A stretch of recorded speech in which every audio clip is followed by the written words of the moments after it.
Mark King bilan Xontirayev. Mustafa bilan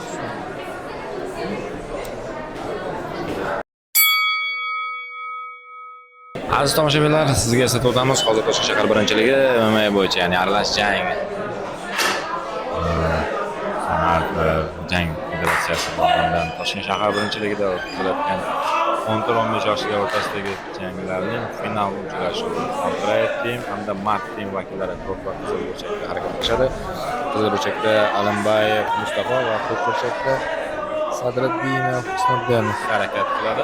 Mana bitta takedown. Hozirgi vaziyatdan chiqishga harakat qiladi qizil burchak vakili. Bu burchakdagi harakat qilgan sportchi yaxshi harakat qilayotgan, hozir chiqib ketishga intiladi. Chiqarib oldi bo'ynini va menimcha hozir belgilangan soniyalar ham tugab qolyapti. Sevgi ularni kutilgan holatda jang olishga va olib borishga chaqiradigan vaziyat ham payt ham yetdi va ular kutilgan holatda jangni davom ettirishadi. bu sizlar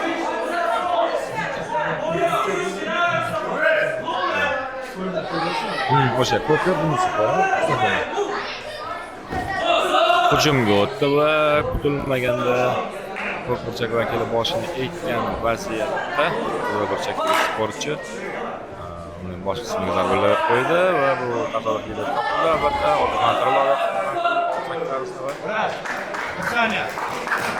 hozir to'p burchakdagi sportchining oyoq bilan yo'llagan aylama zarbasidan keyin nafas olish og'irlashib qoldi. Qizil burchak vakilini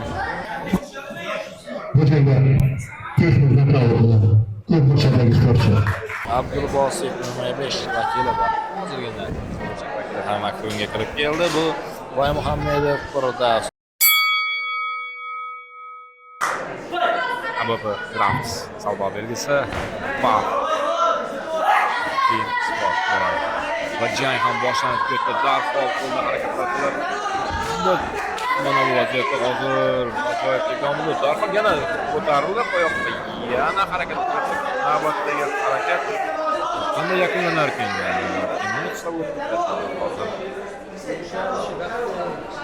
Juda keskin harakat qilmaslikka, to'g'ri harakatlarni amalga oshirishga chaqirdi Sizikov. Oyoqda yaxshi zarba hozir to'p burchak vakilidan. Yaxshi harakat qildi hozirgi vaziyatda ham. Noqulay vaziyatda qolib qoldi hujum vakili.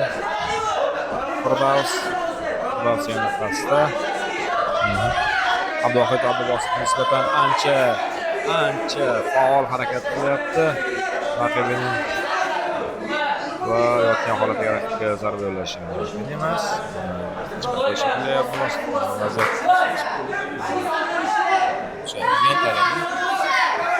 Mulat va qo'lga zarbalar almashildi. Bir-birini ochiq jangga chaqirishyapti. Hozir mana ko'ryapsiz. Menimcha Abdulbosif hisobiga yozildi.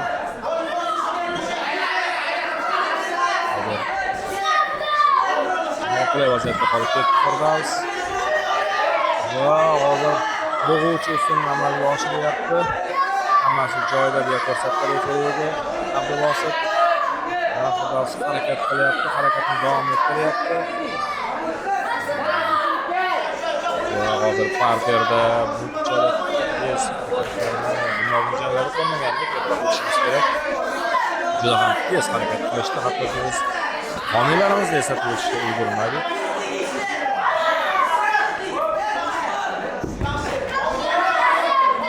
Yaxshi harakat bo'ldi hozir Abdulbosif tomonidan. Qurdas ham munosib javob qaytardi. Jang murosasiga chiqdi. Juda keskin harakatlarni ko'ryapmiz. Parterda to'xtab qolishayotgani yo'q. Qirg'iziston balkonga referiga ham qarashmayapti. Murosasiz jang ketyapti. Oldi qo'lini ko'ramiz. Qani endi nima qilar ekan? Abdulbosif qanday himoyalanar ekan? Qurdas vaziyatni o'zgartirdi. Holatini o'zgartirdi to'g'rirog'i. Va parterda yuqoriga chiqib oldi. Sevdikov yaqin masofadan ularni kuzatib turibdi va ularni tik turgan holatda jangni davom ettirishga chaqirdi. Jang davom etyapti. Sportchilarimiz bir-birini ochiq jangga tortishyapti. Qandaydir keskin qarashlar hozir. Bu qarashlarni kinolarda, jangari filmlarda ko'rgandim. Abdu bosdi. Ustunlikni berib qo'yish niyati yo'q. Shu yerda raund ham jang ham nihoyasiga yetdi. Bir narsa deyishga qiyin hozir. Kim g'alaba qozondi ekan? Juda ham mas'uliyatli vaziyat. Eshitamiz. Qo'shimiz kerak va tashakkur qo'yishimiz kerak. Ularga ham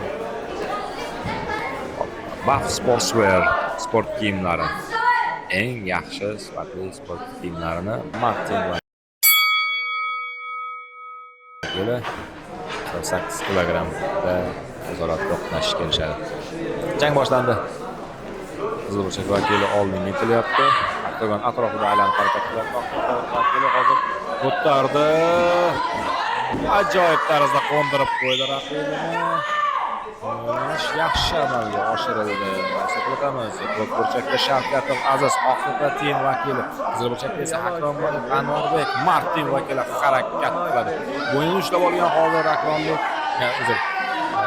Akromboyev raqibining dosh beryapti. Raqibi ham Aziz va shu o'rinda Anvarbek yaxshi parkada yaxshi harakat qilganda e'tibor berish kerak.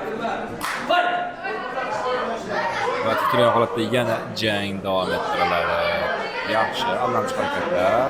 Azizdan oktagonning markazini egallab oldi. Anvarbek oyoqda yaxshi zarba o'tkaza oldi. Teng zarba qo'lda himoyada qolib ketdi va qo'l zarbalari bilan oldinga kirib bordi Aziz va hozirgi vaziyatda boshiga zarbalar yo'llab qo'ydi. Nechta zarbalarni yo'lladi va minus ball oldi.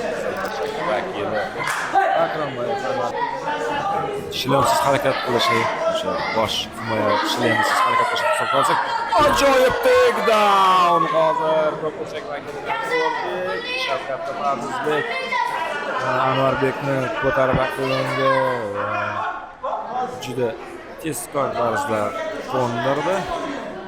Harakat qilyapti, qo'yib yubormaslikka partiyada hozir Anvarbekka o'yinni qo'yib yuborsa Azizning juda ham qiyin holatda qolib ketishini hisobga olib turibdi va hammasi ma'lum tarzda yana biz titragan holatda davom ettirishni ko'ramiz.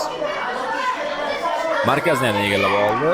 Aziz o'z ixtiyori bilan markazni berdi va aylanib mana bunday harakatlar uchun munosib safni qulay payt o'tayotganda parterda esa nisbatan Anvarbek qulayroq pozitsiyada bo'lsa ham, noqulayroq pozitsiyada qolgan bo'lsa ham mahkam bo'ynidan ushlab keyingi usullarni qo'llashni oldini olyapti. Lekin hozir bir narsani hisobga olishimiz kerak. Azizbek juda tez kirib ketyapti. Klinchga va mana bunday vaziyatda juda tez pastga joylashtirib takedownlarni qayd etyapti. Yana bo'ynini berib qo'ydi Aziz. Hozir Anvarbek raqibning bo'ynidan ushlab olgan holatda pastda yotganiga qaramasdan bo'ynini qo'yib yubormayapti. Vaziyat bo'lsa va shu yerda raund endigina parterda boshqacha holatga o'tib olganda Aziz. Ko'ramiz. Ko'rdik va bir ovozdan yetmasak. Yo, kalonkani yoqish kerak.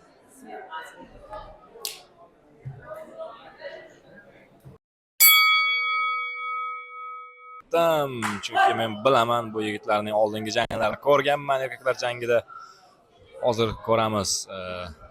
Kim bu jangda nisbatan yaxshiroq harakat qilar ekan. Qizilburchakdagi sportchimiz hujumga kirib ketdi. Ko'kburchak vakili esa klinchga kirib ketdi. Ular hozir parterga o'tib ketishsa kerak. Va aylanib harakat qilishga yo'l qo'ymadi hozir. Dilmurod hozir oktagon chetiga o'tib oldi. Birinchi raqamni o'z xohishi bilan topshirdi Kamronga. Low kick. Javob low kickdan keyin.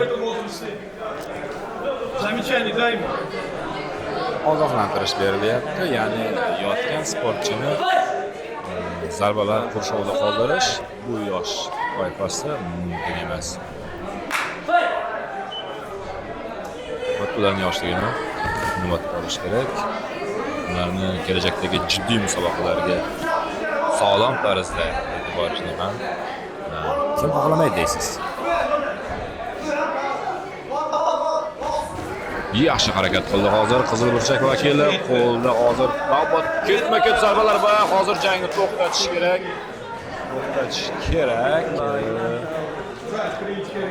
Hozir doktorning yordamini so'rashyapti musobaqa tashkilotchilari. Chunki ketma-ket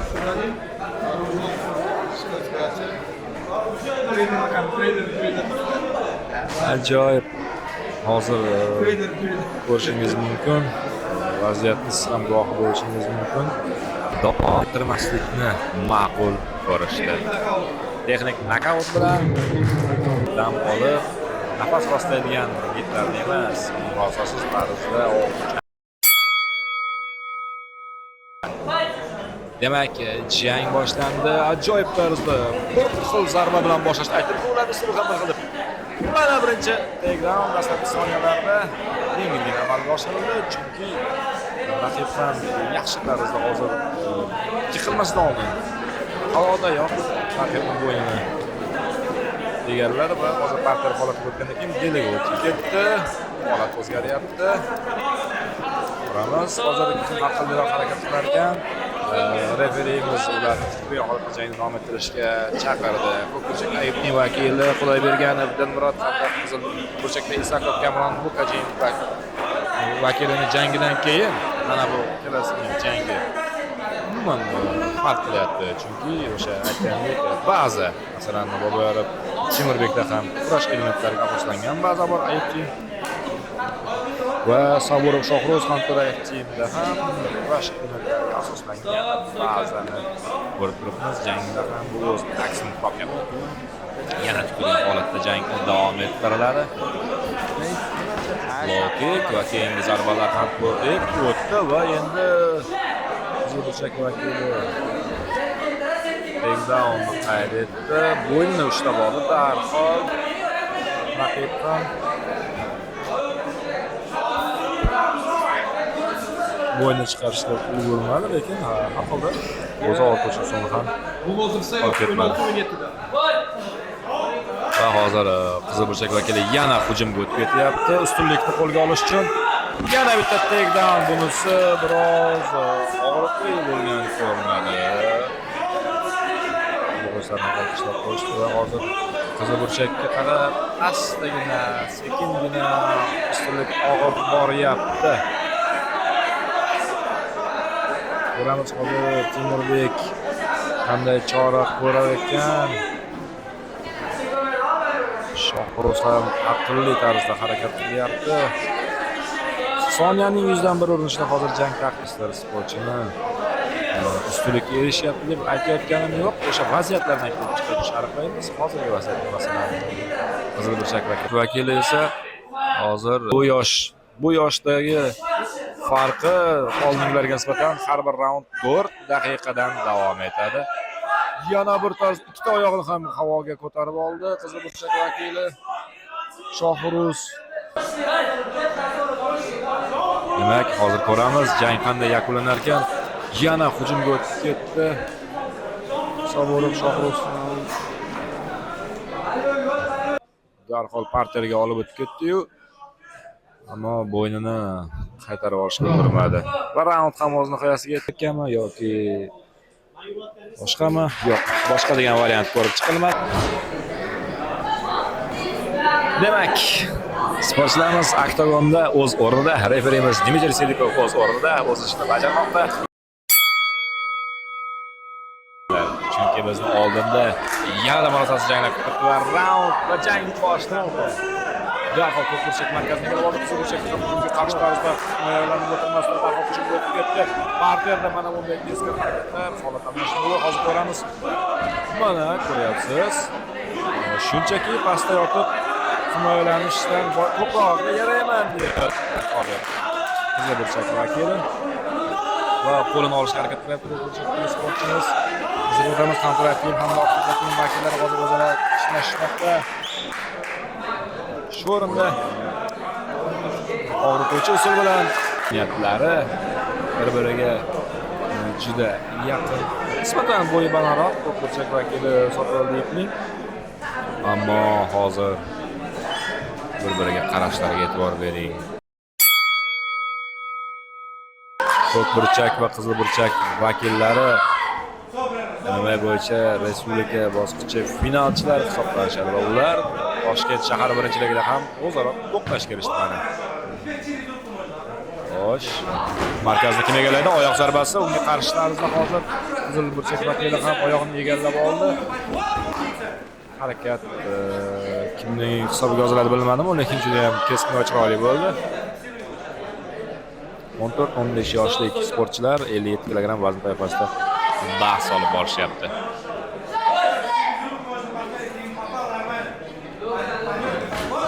Keskin harakat, ajoyib harakat. Middle kick desak to'g'riroq bo'ladi, chunki boshqa zarbalashni emas. Ikkita zarba oyoq bilan yaxshi bo'ladi. Qizilburchak vakili hamda hozir Sotiboldiyev hozir himoyalanishga majbur bo'lyapti. Ehtimol oyoqni tutib oldi va oyoqni ushlab oldi. Shu vaqtda darhol Sotiboldiyev parterga olib o'tdi raqibini. Raqib ham uning bellarini oyog'i bilan blokladi, ya'ni keyingi vaziyatga erkin o'tib ketib ortiqcha so'q qo'llamasligi uchun va darhol ularni parterdan tik turgan holatdagi jang davom ettirishga chaqiryapti referimiz. Yana markazni egallash harakat qilishyapti. Har bir soniyaning bir lahzasi ham muhim hozirgi vaziyatlarda. Zarbalar almashinuvini ko'rdik. Juda ham bir aniq qaqshatqich zarba bo'lgan yo'q, ammo mana bu vaziyat ham juda keskin bo'ldi. Avtomobilning sim devorlariga tiralib qolishdi hozir sportchilarimiz. Ko'kburchak vakili hujumni davom ettiryapti.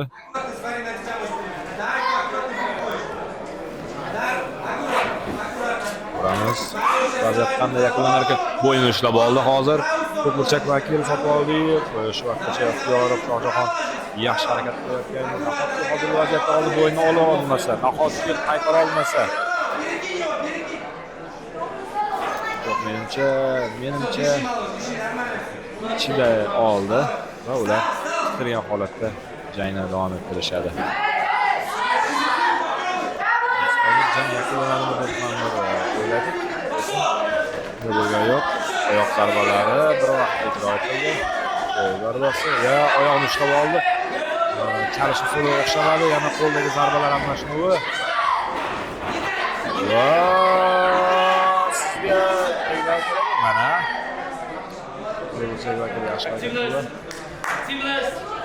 aktivroq bo'lishni so'rayapti referi ulardan, yo'qsa turgan holatda jangni o'tkazishga chaqira olishi mumkin. Qo'lini olishga harakat qilyapti. Oldimi? Oldi. Hozir Qizilburchak vakili o'tib oldi. Boshqa holatga darhol yaxshi himoyalanib Sotiboldiyev hozir bir necha soniya oldin bo'ynini berib qo'ydi. Nahotki jang tugadi shu yerda degan vaziyatimizda uning aksini ko'rdik. Hozir qo'lini berib qo'ydi Sotiboldiyev. Jang menimcha tugasa kerak degan vaziyatimizda bir harakat bilan qo'lini chiqarib oldi va yana jang davom etyapti. Qoyil maqom. Ochig'ini aytsam, yanada ehtiyotkor bo'lishadi deb o'ylagandim. Bunchalik murosasizlikni, tezlikni ulardan kutmagandim. Mana bir hujum Ko'kburchak vakilidan Shohjahon yoki Abror. Mana sizga ajoyib harakat. So'nggi 10 soniya hozir aniqlab beradi kim g'olib bo'lishini, chunki Abror ham Shohjahon ham yaxshi harakat qilishdi. Ketma-ket takedownlar bo'ldi va raund nihoyasiga yetdi. Va har doimgidek Дима, 3 раза при броске. Minus bar. Bu taqiqlangan harakat. G'alaba Ko'kburchakka.